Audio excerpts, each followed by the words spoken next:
let's do a makeover. Where is the beautiful? And my granddaughter, Amelia.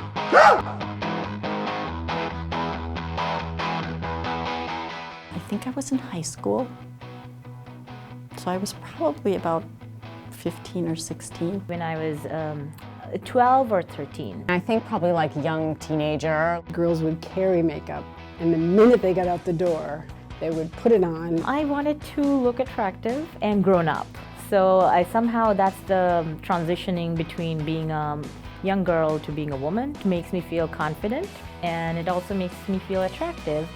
It's amazing when you go in like a drugstore or something, just the range of colors, like it's appealing, it's pretty. You want to like have some of that and you know, try it out, and you, I think, imagine, you know, ways that you might look different, or ways that you might look older, or ways that you might look more attractive. There's a certain polish to it, you know. It's a certain way that you can face the world and seem to be, you know, professional and ready, and here I am, as opposed to, well, I rolled out of bed and found my pajamas under the, you know, chair, so here I am. I feel almost like I am not ready to go out. I feel like something's missing. I understand that I could not wear it, but I don't want to not wear it, I guess. And maybe that partly because I'm not comfortable with what the expectations are for how I'm supposed to look.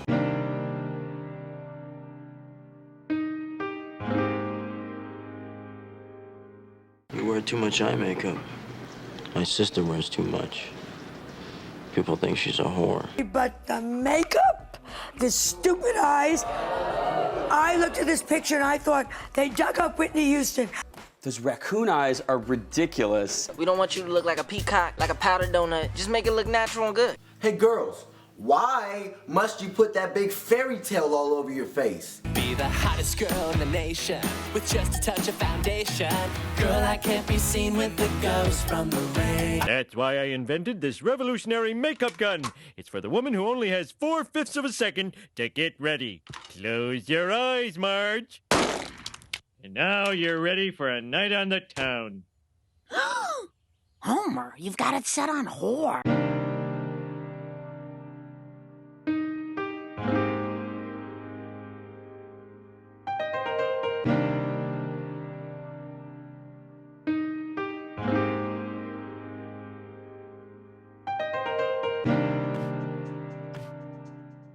Everything is so natural. You know, even Revlon, L'Oreal, they've all catered to natural lines. So you're not going to find too many makeup lines that are too harsh on the face. It's the lotions and the things like that that you need to be very careful.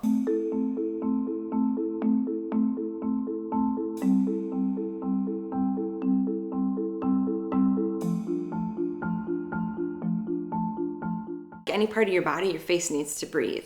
And if you're wearing, you know, heavy foundations and stuff like that, you're clogging pores and then you're causing all sorts of issues.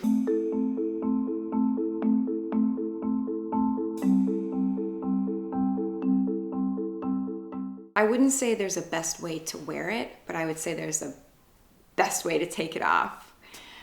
Take off your makeup at night. You have to, otherwise that stuff sits on your pores, gets in your pores. When I hear girls say that they slept in their makeup overnight, I'm like, la la la la. It's just not good for your face at all.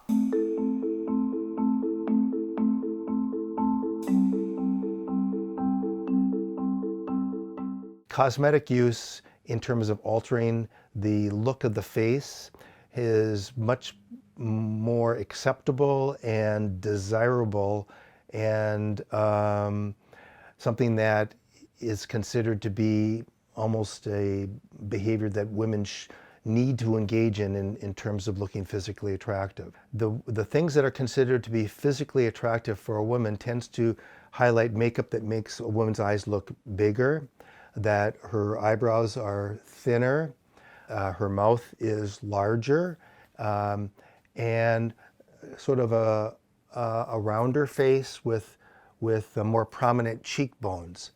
All of this it's very interesting because the more prominent cheekbones is a actual signifier of sexual maturity, and that the woman is fertile and can reproduce.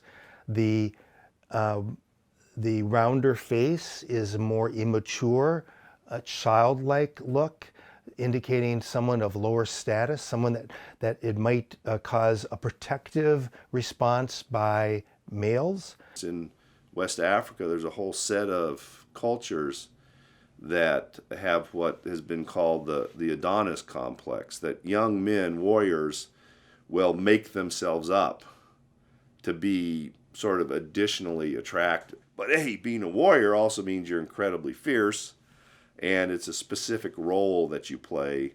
So it's a sign of who you are, right? Well, who you are is you're a young male, so one of the things is you're interested in young women.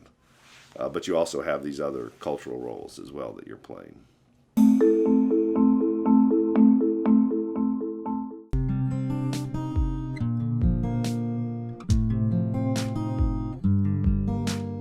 Everywhere people use makeup, everywhere people adorn their bodies, everywhere people accentuate what, is there. I mean, we're very both biological and cultural beings.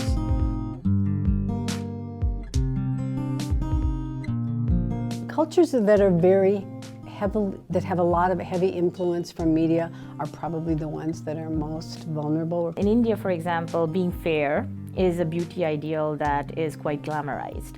So a lot of our makeup, I would say advertising, centers around fairness.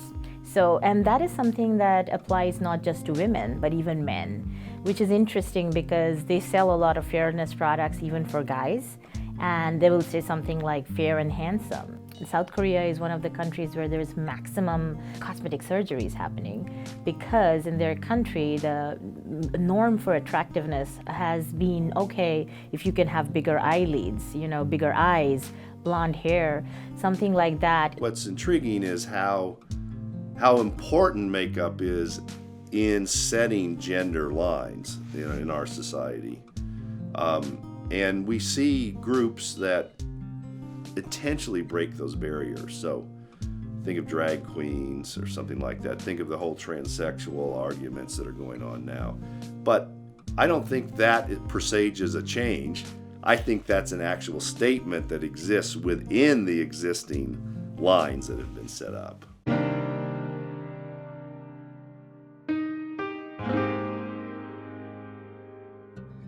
A long, long time ago when MTV was still playing music videos, they had a show called 120 Minutes that was on at like midnight on either Friday or Saturday. And they once did a segment on drag queens in New York. And this was probably 1983 or 4. I thought, oh, that would be fun. It actually started as a fundraiser for softball 15 years ago. And then it just kept going and going and going. Now, 15 years later, still doing it.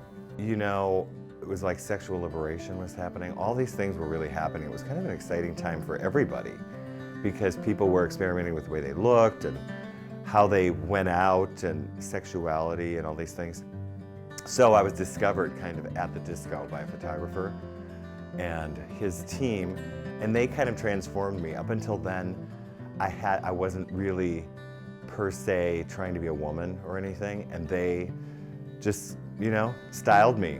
And next thing you know, I was like my photograph was in the window of a photography shop on State Street. David Bowie really was the first gender bender in, kind of that was popular culture. I mean, if you think about it, he pushed boundaries that people had never seen before. No one had ever seen someone that looked like that. They didn't really get it. The real influence was once RuPaul's Drag Race started.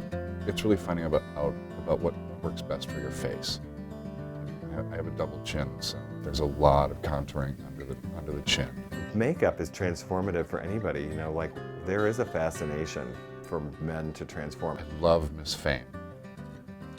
She's got some amazing tutorials online. There's another queen out of San Francisco called Pollo Del Mar. Matthew Anderson, Billy B. Those are the big ones.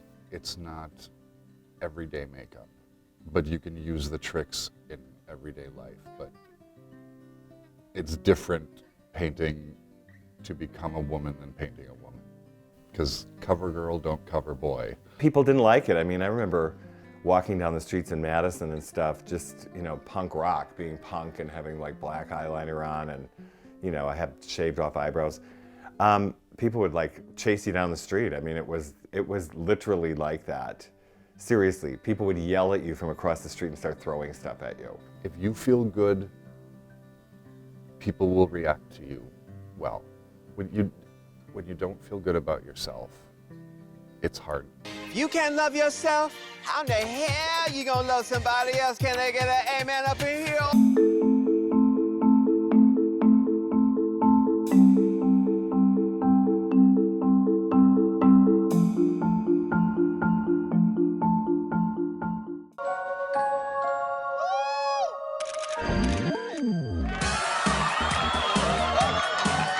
Welcome to our home.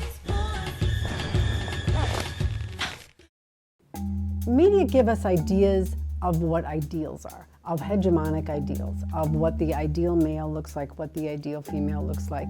And the problem comes when we think we have to be that.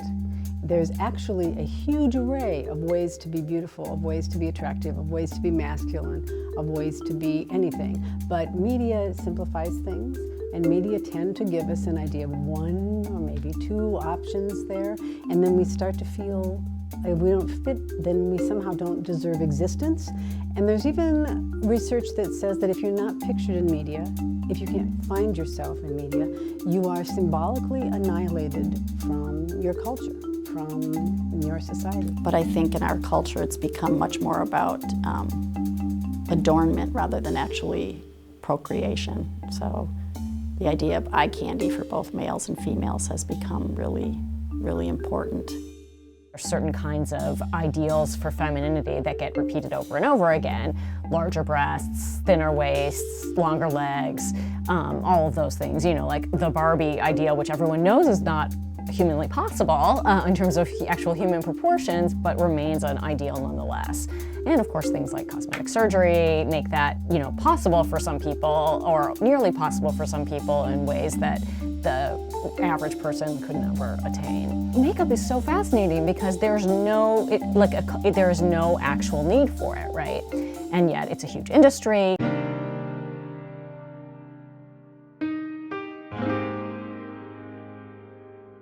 It's time for makeup, perfect smile. It's you they're all waiting for. I used to think there was just fat and skinny. Apparently there's a lot of things that can be wrong on your body.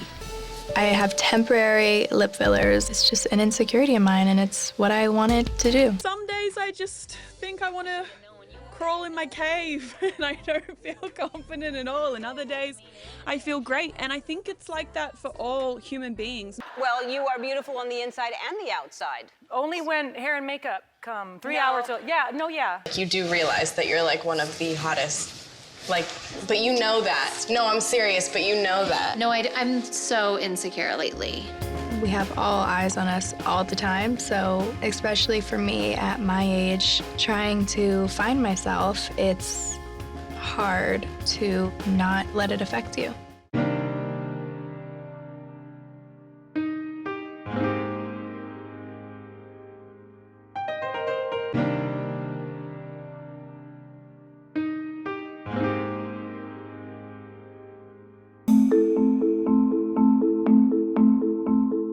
A lot of people are very scared of showing their inside because they feel like their exterior is very, ugly. But I feel like makeup, it brings out the beauty within you and outside of you too. Light and shadow, that's really what makeup is. If you think of like iconic movie actresses, you think of Marlene Dietrich, Joan Crawford, the way they did their lipstick, the way they did whatever. So it's kind of the basics, and then you learn from there. I think it's really important as like a makeup artist and as just someone who likes makeup to know how to work on different faces. So I really look at it as actually like a cultural standpoint and like learning different features rather than, just looking at like Instagram about what's popular. We tend to accept one standard, and that's what's beautiful, that's what everybody needs to achieve. And there's so many different cultures and countries that have beautiful makeup trends. When you look at a catalog, what do you notice? You like the way the models look, but you kind of don't notice the makeup, but you just notice that they look good. That's one method of doing makeup, and you have to be skilled at doing the makeup, no makeup look. Working in film and video is very different things too. It's all smoke and mirrors. I kind of wish that for younger people, for their self-esteem, I wish that it could be a little bit more known. I think that Dove is doing a great job with this. And not just the hair and makeup, but all this Photoshop and retouching. You don't even see pores. When you look at these ads, you don't even see skin pores. Now it's getting worse and worse. And I wish people would know that a lot of that's fake. Makeup is not what it used to be, where it's like, oh, if you were ugly, you have to wear makeup to look pretty. Now it's really different in the sense that you just use makeup to show up some of your personality, I guess you can say. I think makeup is still art. It's the same thing as, you know, painting on a canvas. Your face is a canvas, and you could do so many different things with your face that I don't think people realize. I actually go to like different museums. I'm inspired a lot by visual art. Makeup for me is an art form. I feel like people are really scared to kind of play with makeup nowadays, but wash is off, so go for it. Makeup means that I have a chance to put on a power suit, much like a guy would maybe put on a business suit. Makeup makes you look and feel better. Whenever my mom and I went through the checkout, I would look at magazines just for a few seconds, you know what I mean? And I saw these beautiful people, and they were everywhere. My favorite part is really just to see people come to life when they see that they look totally different, even if it's a small thing, and give them ideas, open their mind and expand their horizons on what they could do. Because beauty should come from within, but you know, sometimes you have to take shortcuts and get there. Starting from the outside, it's fast. It could take you a few minutes, maybe half hour, whatever it is, but it's a shortcut to getting to that feel good, to that beauty within. I remember a young girl coming in one day, and she was very kind of self-conscious about her skin. She had a lot of acne, dryness, things like that. And I just kind of showed her some skincare, showed her a little bit of makeup, and she cried. So I was just like, oh my goodness, I did not know that the makeup could be that powerful. Before, I always noticed that everybody is very like timid. They're just like, oh, like I don't know what I want. Like the reason they get a makeup artist is they don't know what they want to use. So I always ask them like, what do you want me to do? You want me to do something like this? And all of them are very inspired by a celebrity. But most of the time people are like, just do whatever you want. And afterwards, you can notice in their face, there's like a glow like of just like change of persona, and they just feel so much more confident in who they are, and they just look excited and happy. So if you like to wear makeup every day and it makes you feel good and empowered and great, great. If you don't do it. Who cares what everybody says?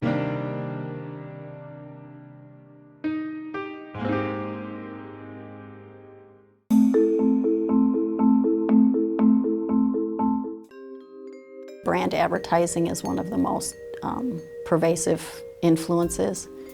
And of course today it's not just traditional ads with images either on television or print or billboards, but it's probably even more invasive in terms of social media today.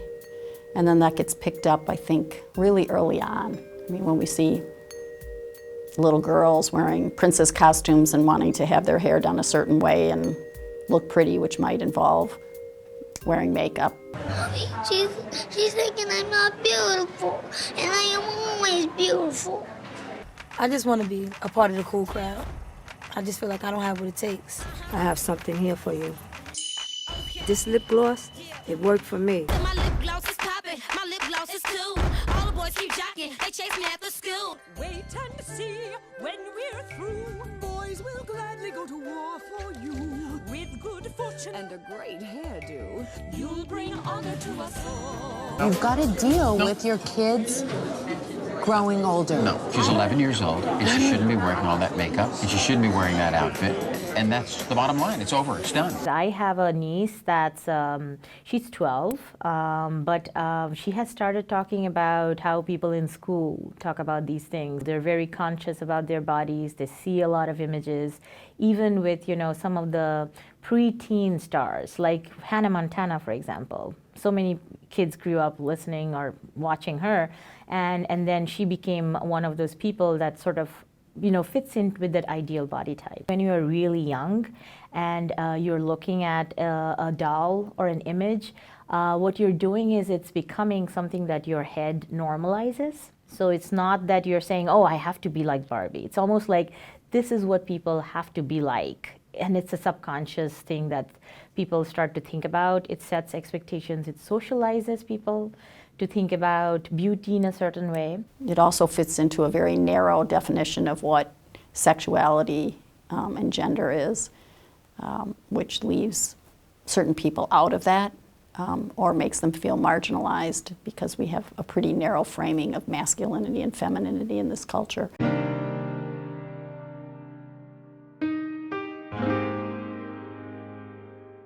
Like you wouldn't have your job if you weren't beautiful. It's very sad, isn't it? Look at that face. Would anyone vote for that? Can you imagine that? The face of our next president? Hillary looking so haggard and looking like 92 years old. If that's the face of experience, I think it's going to scare away a lot of those independent voters. A man who is aging usually gets more respect by having lines on his face or gray hair or things like that. He seems wiser. And a woman who is aging in similar ways is often given less respect or less attention or less, is treated less sympathetically, I guess. And so, you know, she, in that case, has more of a reason to wear makeup to help minimize those effects. Look at what we do with our political candidates who are women.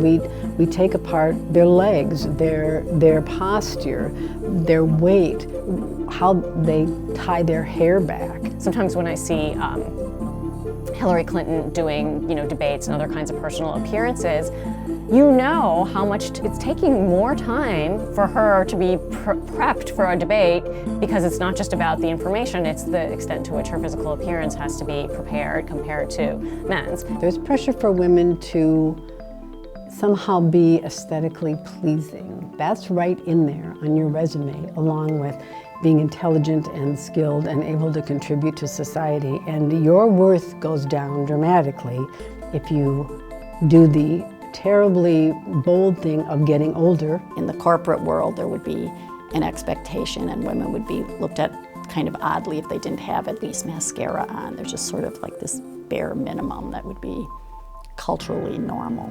But there's always a pressure for men to be manly, to be masculine, to be some kind of a thing that almost nobody but Tarzan or Superman could be. And so men tend to wake up feeling inadequate and try to prove their masculinity in some particular way. That's a project for men, is to try to figure out how to negotiate that.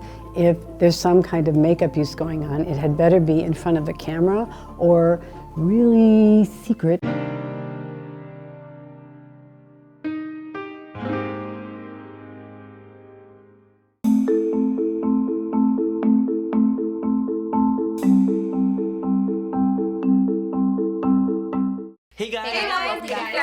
Welcome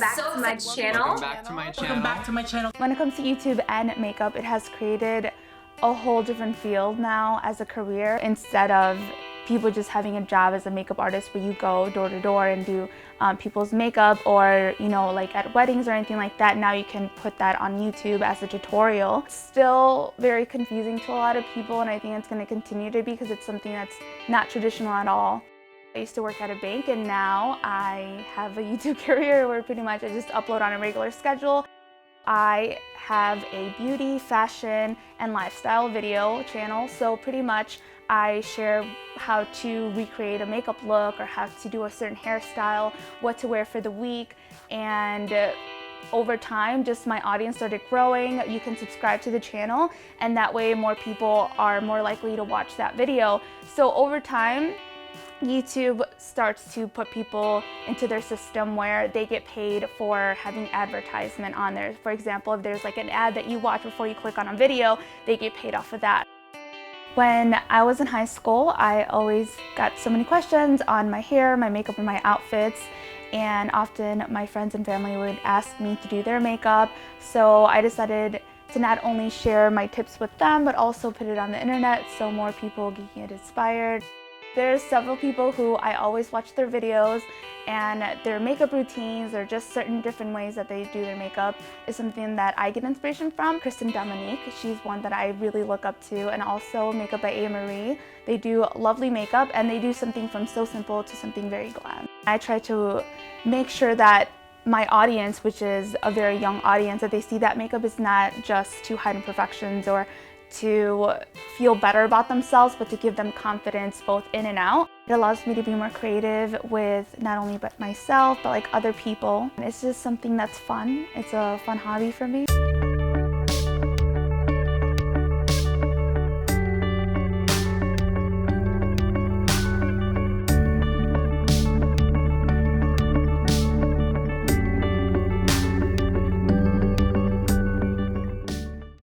Think about Amy Winehouse and her wonderful eyeliner, which must have been extremely difficult to achieve. You know, she was good.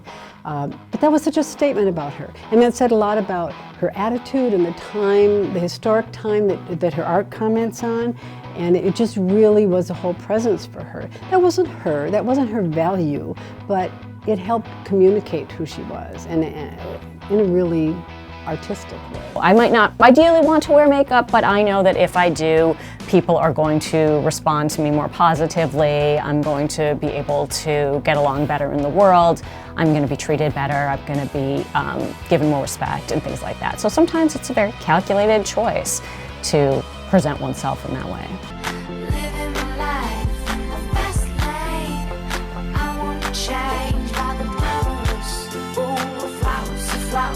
This is the type of girl that Warner wants to marry. This is what I need to become to be serious. We have to get to the beauty department, and God knows how long that's going to take. At this point, what have you got to lose? Oh, I don't know. Hey, come on, everybody, we're doing a makeover. What's wrong? What's wrong? It's just so different. I can see your face. Is that good or bad? You think I'm gorgeous? You wanna date me, love me, and marry? Because, Majesty, only Paolo can take this and give you a princess.